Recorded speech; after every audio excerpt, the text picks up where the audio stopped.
Good morning, it's the 15th of April 2010 and this is your daily outlook. Strong retail sales boost risk appetite across the board. Trading on Wednesday saw the release of the US Consumer Price Index and retail sales report.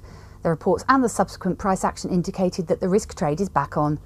The reasoning behind this is that the benign CPI indicates that inflation pressures are subdued and US retail sales show that demand and consumer spending is accelerating at a rate of 1.6% per month. The combination of strong growth and demand with subdued inflation pressures and the current positive start of Q1 earnings will most probably see the dollar inversely correlated to the equity markets in the near term.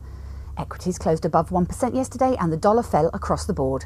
Euro-dollar traded from 135.94 and 136.71 and oil traded between 84 and 86.33. In Europe, we had excellent manufacturing reports released indicating that industrial production grew at a pace of 4.1% year on year. However, the price action that followed immediately showed that the market was still focusing on the risk that an EU member state blocks the Greek aid package.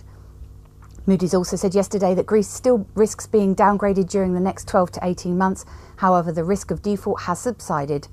As the markets put aside those fears, coupled with positive earning reports, the euro-dollar rallied back to 136.76, making new daily highs. Today, the market turns its focus to US jobless claims and will use the report to gauge the current trend in job creation. Initial claims are expected to print a 440,000 weekly figure, and the jobless continuous claims are expected to print 4.54 million. We also have the NY Fed Manufacturing Index, the Philly Fed, and the NAHB Housing Market Index, all expected to indicate stronger than prior month's readings. Currencies to watch out for: the euro-dollar and dollar-yen. The euro-dollar pivot point is at 136. With a preference to enter into long positions at 136.10. The dollar-yen pivot point is at 92.90, with a preference to enter into long positions at 92.95. Today's calendar and market movers: US jobless claims for the week expected at 4.54 million, US Philadelphia Fed for April expected at 20, and US NAHB Housing Market Index expected at 16. Now on to equity markets.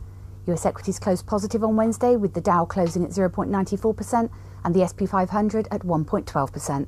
The European bourses were positive on Wednesday, with the FTSE closing at 0.60%, the DAX at 0.76% and the CAC closing up at 0.64%. At the time of writing, the Nikkei was at 0.57% and the Hang Seng at 0.39%. This has been your Daily Outlook. I'm Emma and Joe from the easy-forex dealing room. Have a good day.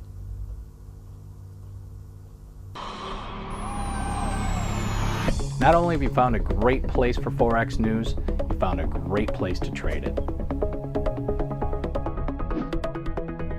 Registration is easy. Just click Join Now. Membership has its unique benefits, such as the freeze rate, the trade simulator, the inside viewer, and personal dealers. Your personal account manager waiting for you now.